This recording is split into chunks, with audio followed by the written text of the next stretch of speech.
Jack کا دل اچھل کر حلق میں آ رہا۔ کمرہ نمبر 20، اس نے دہرایا۔ تو کیا میری بہن بسم اللہ الرحمن الرحیم۔ آج کی کہانی کا ٹاپک ہے کمرہ نمبر 20۔ خوش قسمتی نام کی کوئی چیز کا وجود نہیں، بس ایک اتفاق کبھی کبھی آدمی کو کامیابیوں سے ہنکنار کر دیتا ہے۔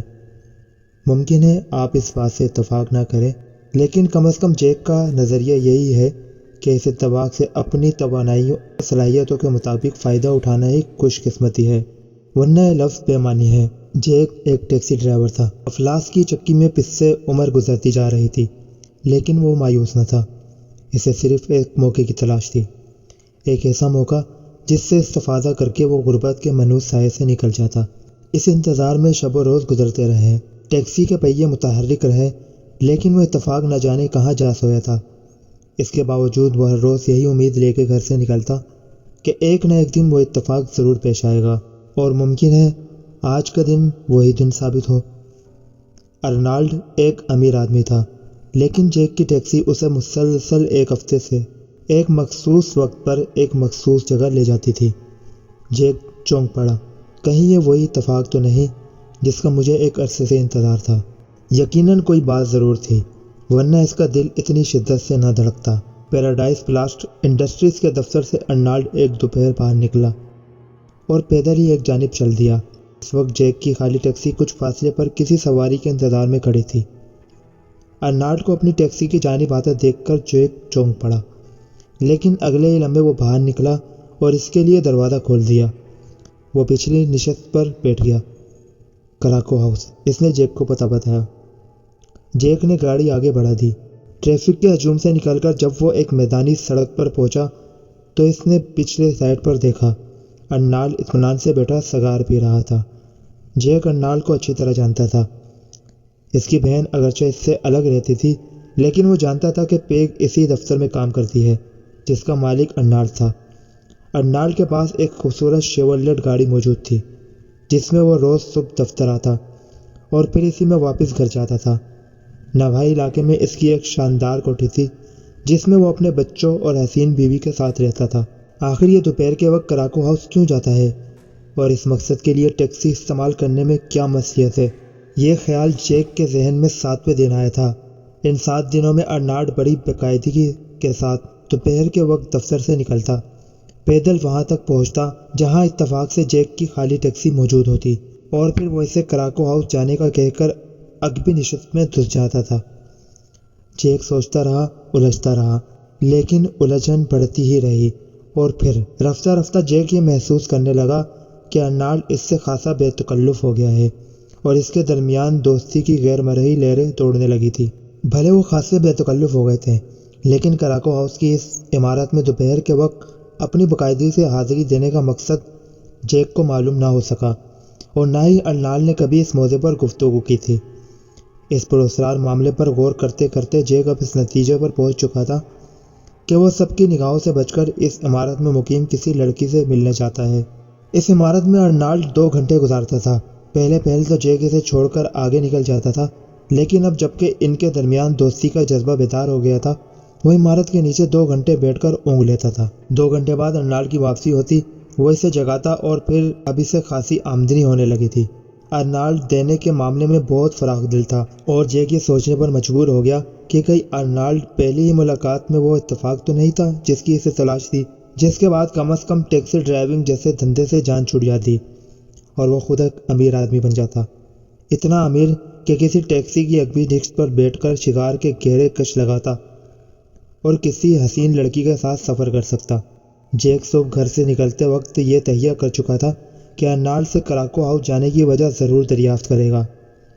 دوپہر تک وہ شہر بھر میں ادھر سے ادھر سواریاں اتارتا چڑھاتا رہا، پھر مقررہ وقت پر اس جگہ جہاں پہنچا جہاں سے ارنالڈ کو لے کر کراکو ہاؤس کی طرف جانا تھا۔ انتظار بھی کتنی بری چیز ہے، اس نے تلخ انداز میں سوچا۔ ابھی ارنالڈ کے انتظار میں سے چند منٹ گزرے تھے، لیکن یوں محسوس ہوتا تھا جیسے کئی صدیاں بیت گئیں، اور ارنالڈ آنے کا نام ہی نہیں لے رہا۔ اس نے بے چینی سے کلائی کی گھڑی پر وقت دیکھا۔ خلاف معمول ارنالڈ کو آنے میں 5 منٹ دیر ہو گئی تھی۔ پہلے تو کبھی ایسا نہیں ہوا، اس نے سوچا، اور طرح طرح کے اندیشے ذہن میں آنے لگے۔ وہ اسی اندیشے میں ڈوبا دفتر کے بغلی دروازے کو گھورتا رہا۔ جب مایوسی بڑھ گئی تو اس نے نیچے اترنے کا فیصلہ کیا۔ ابھی اس کا ہاتھ دروازے کے لٹو پر آ کر ٹھہرا تھا کہ ارنالڈ دکھائی دیا۔ وہ دھیرے دھیرے قدم اٹھاتا پگڑی دروازے سے سڑک پر آیا اور پھر کسی گہری سوچ میں ڈوبا ٹیکسی کے قریب پہنچا۔ جیک دروازہ کھولے منتظر تھا۔ جب وہ بیٹھ گیا تو دروازہ بند کر کے اسٹیئرنگ سنبھال لیا۔ اس نے شیشے سے جیک کو دیکھا تو وہ انتہائی متفکر دکھائی دے رہا تھا۔ بجھا ہوا سگار منہ میں دبائے وہ یوں گمسم بیٹھا تھا جیسے جیک کی گاڑی میں بیٹھتے ہی روح اور جسم کا تعلق ختم ہو گیا تھا۔ حیرت کی بات تو یہ تھی کہ اس نے جیک کے سلام کا جواب تک نہ دیا تھا، اور وہ مخصوص جملہ "کیسے ہو دوست" آج اس کے ہونٹوں سے ادا نہ ہوا۔ جیک نے ٹیکسی آگے بڑھا دی۔ راستہ خاموشی سے کٹ گیا۔ کراکو ہاؤس سے کچھ فاصلے پر ٹیکسی روک کر جیک نے عقب میں دیکھا۔ وہ اسی طرح فکر مندانہ انداز میں بیٹھا ہوا تھا۔ منزل مقصود آ چکی ہے جناب۔ اچھا، ارنالڈ نے چونک کر کہا۔ کیا آپ کی طبیعت ٹھیک ہے مسٹر ارنالڈ؟ کیا کہا؟ آپ کی طبیعت، اس نے دہرایا۔ آج آپ مسلسل خاموش رہے۔ ارنالڈ نے ایک طویل سانس لیا اور بڑی توجہ سے جیک کو دیکھا۔ جیک، کیا تم شادی شدہ ہو؟ کون، میں؟ نہیں جناب، فی الحال میں تو آزاد ہوں۔ آزاد نے دوبارہ آہ بھری۔ تو پھر تم عورت کے بارے میں کچھ نہیں جانتے؟ یہ تو نہیں کہہ سکتا، لیکن میری ایک بہن ضرور ہے۔ کیا وہ شادی شدہ ہے؟ نہیں۔ تم دونوں ایک ساتھ رہتے ہو؟ جیک نے فوراً جواب دیا۔ وہ سوچ رہا تھا کہ آخر اس الجھی ہوئی گفتگو کا کیا مطلب ہے۔ اس سے بیشتر ان کے درمیان کبھی ذاتیات پر بحث نہیں ہوئی۔ وہ عام قسم کی باتیں کیا کرتے تھے۔ یہی وجہ تھی کہ جیک اس سے یہ نہ پوچھ سکا کہ آخر وہ ہر دوپہر کو کراکو ہاؤس کیا کرنے آتا ہے اور یہاں آمد رفت کے لیے اپنی کار کیوں استعمال نہیں کرتا۔ تم نے میری بات کا جواب نہیں دیا۔ جی نہیں، ہم دونوں کے پاس اپنا ایک الگ الگ فلیٹ ہے۔ اس نے اس بات میں سر ہلایا، گویا تم اس کے تقاضوں سے محفوظ ہو۔ جیک نے سوچا کہ آخر وہ ٹیکسی سے اتر کر عمارت میں کیوں نہیں جا رہا۔ وہ الجھی نگاہوں سے اس کی جانب دیکھتا رہا۔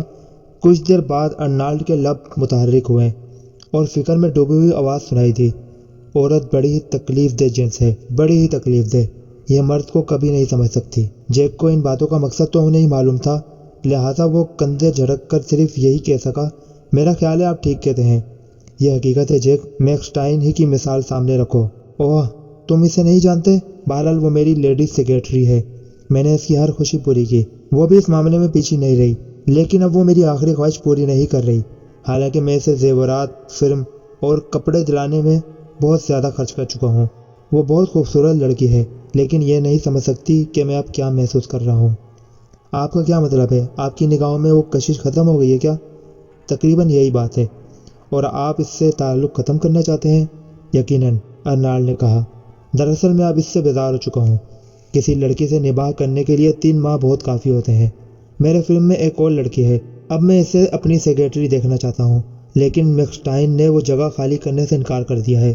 ایسے موقعوں پر کچھ رقم کام کر جاتی ہے۔ ارنالڈ نے انکار میں گردن ہلا دی۔ میں اسے $2500 کی پیشکش کر چکا ہوں۔ وہ اس سے 3 گنا زیادہ مانگ رہی ہے۔ لانا تو جیک، یہ ایک بہت بڑی رقم ہے۔ میں 2500 سے 1 سینٹ بھی زیادہ نہیں دے سکتا۔ آخر نئی لڑکی کے بھی کچھ تقاضے ہوں گے۔ ممکن ہے آپ کو اس کا مطالبہ پورا کرنا پڑے۔ نہیں، وہ ٹیکسی سے نیچے اترا۔ میں آج صاف صاف گفتگو کے لیے جا رہا ہوں۔ اور اس کے بعد؟ کیا مطلب؟ کل میں بھی خود کو آپ سے الگ سمجھوں؟ ارنالڈ کے ہونٹوں پر مسکراہٹ رقصہ ہو گئی۔ نہیں جیک، تم میرے رازدار اور رفیق ہو۔ میں تمہیں کل نئی جگہ بتا دوں گا۔ جیک اسے عمارت کے دروازے کی جانب بڑھتے دکھائی دیا۔ آج نیند اس کی آنکھوں سے کوسوں دور تھی۔ وہ ان 2 گھنٹوں میں دن بھر کی تکان دور کر لیتا تھا، لیکن آج اونگنا تو درکار، گاڑی میں اطمینان سے بیٹھنا بھی دشوار محسوس ہو رہا تھا۔ یقیناً یہ اس لڑکی کے لیے ایک بہترین موقع ہے، اس نے تلخ انداز میں سوچا۔ وہ ارنالڈ جیسے رئیس سے جو چاہے بچوڑ سکتی ہے، لیکن نہ جانے وہ اس موقع سے فائدہ اٹھانے کی صلاحیت بھی رکھتی ہے یا نہیں، اور نہ جانے ایسا ہی موقع میرے ہاتھ کب آئے گا۔ ارنالڈ جس قسم کی مہم پر گیا تھا، اس میں زیادہ دیر لڑکی کے ساتھ ٹھہرنے کی گنجائش نہیں تھی، لیکن وہ جلدی واپس نہیں آیا۔ جیک کا خیال تھا کہ وہ جاتے ہی نوٹ جیب سے نکال کر لڑکی کے سامنے رکھ دے گا اور پھر یہ کہتا ہوا لوٹ آئے گا کہ اس سے زیادہ ادائیگی ممکن نہیں۔ 5 منٹ گزر گئے، 15 منٹ، 20 منٹ، اب پورا 1 گھنٹہ گزر گیا۔ اب جیک صرف یہ سوچ کر مطمئن ہو گیا کہ ارنالڈ جاتی بہار سے آخری خوشیاں سمیٹنے میں لگ گیا ہے، یا پھر یہ ممکن تھا کہ لڑکی ضرورت سے زیادہ ہٹ درمی پر اتر آئی ہو۔ اچانک اسے ارنالڈ دکھائی دیا۔ وہ بڑی تیز رفتاری سے ٹیکسی کی جانب بڑھ رہا تھا۔ انداز سے گھبراہٹ واضح تھی۔ پاؤں رکھتا کہیں تھا لیکن پڑھتے کہیں۔ جیک، اس نے قریب پہنچ کر ہانپتے ہوئے کہا، تمہیں میری مدد کرنی پڑے گی۔ اس نے خاموشی سے ارنالڈ کے چہرے کا جائزہ لیا۔ اس کی آنکھوں سے گہرا خوف جھلک رہا تھا۔ اور چہرے پر زردی پھیلی ہوئی تھی۔ جیک کے ذہن میں فوراً ہی یہ خیال آیا، یقیناً وہ موقع آ چکا ہے جس کا وہ بڑی بےتابی سے ایک ایک پل گن کر انتظار کر رہا تھا۔ یقیناً مسٹر ارنالڈ، اس نے بڑی بے صبری سے کہا، آپ مجھ پر اعتبار کر سکتے ہیں۔ کیا بات ہے؟ میں نے اسے مار ڈالا، وہ کانپ کر بولا۔ وہ میری بات سن ہی نہیں رہی تھی، اور جب تکرار بڑھی تو دروازے کی طرف بھاگ اٹھی۔ میں نے اسے پکڑ لیا اور منہ پر تماچا مارا۔ وہ رک کر سانسیں درست کرنے لگا، پھر کہا، میں اسے کوئی نقصان نہیں پہنچانا چاہتا تھا، لیکن وہ تھپڑ کی ضرب سے گر پڑی اور اس کا سر فرش سے ٹکرا گیا۔ قدرے توقف کے بعد اس نے لرزتی ہوئی آواز میں کہا، جیک، وہ مر چکی ہے۔ وہ مارا۔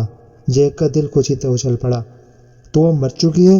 بہت خوب، اس نے سوچا، اور اس کے ساتھ ہی جسم کی تمام قوتیں سمٹ کر جیسے دماغ کو مدد دینے لگا۔ کیا آپ کو یقین ہے؟ وہ بے حس و حرکت پڑی ہے۔ ارنالڈ ٹیکسی سے ٹیک لگا کر بری طرح ہانپنے لگا۔ خود پر قابو رکھیں اور مجھے بتائیں وہ کہاں ہے، جیک نے کہا اور ٹیکسی سے اتر آیا۔ وہ دھیرے دل میں ایک لاش کو ٹھکانے لگانے کی ترغیب سوچ رہا تھا۔ کمرہ تیسری منزل پر تھا۔ لفٹ خالی تھی، اس لیے انہیں اوپر پہنچنے میں کچھ دشواری نہ ہوئی۔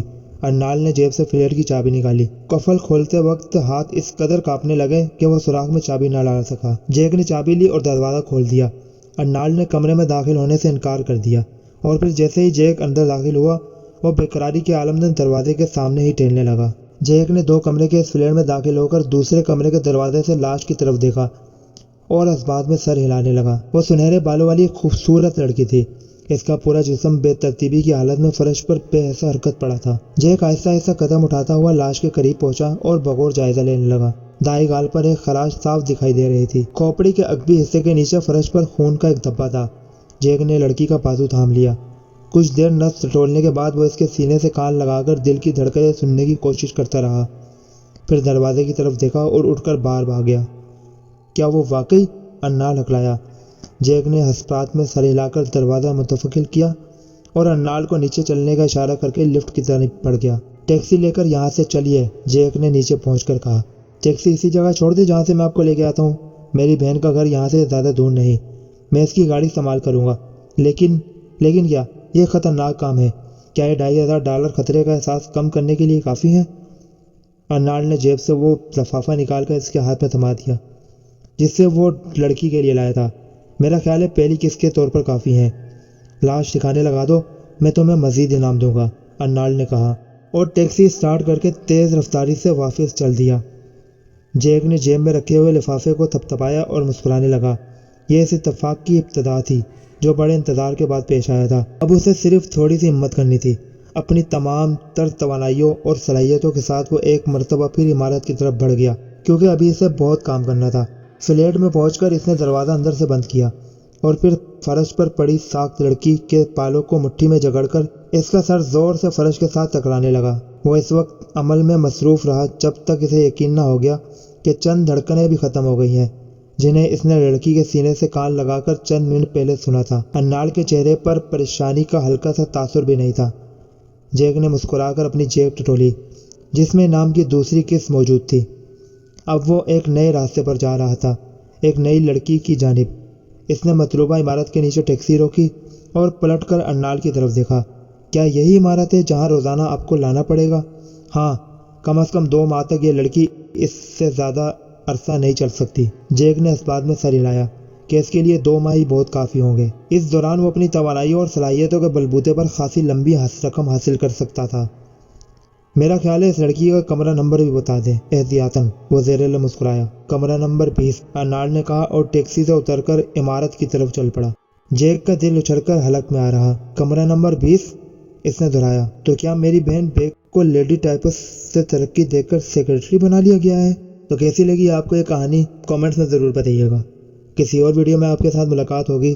اللہ حافظ۔ پاکستان زندہ باد۔